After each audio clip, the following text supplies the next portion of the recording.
հարցը պետք է լինի հետևյալը. ինչ անենք, որ մեզ լուրջ վերաբերվեն, ինչ անենք, որ մեր խոսքը կշիռ ունենա։ Հայք առաջի հերթին պետք է զբաղվել լուրջ բանակով։ Պետք է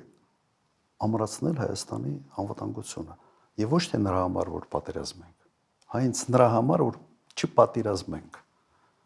Այդ ձևակերպումը այսպեսին է պետք է լինի։ Որտեւ երբ սովորաբար հատկապես երբ ես խոսում եմ բանակի ուժեղության մասին, փորձում են մեղադրել, որ այ մտքին ուրիշ է, չէ՞։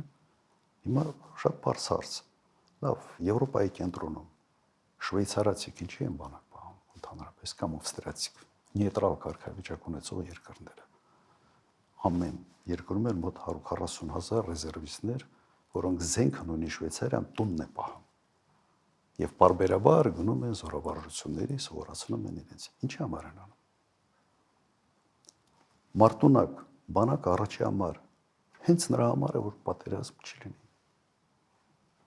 Եվ պետք է դրանով լուրջ զբաղվել։ Ես չեմ տեսնում, որ այսօր Հայաստանը դրանով զբաղվում է։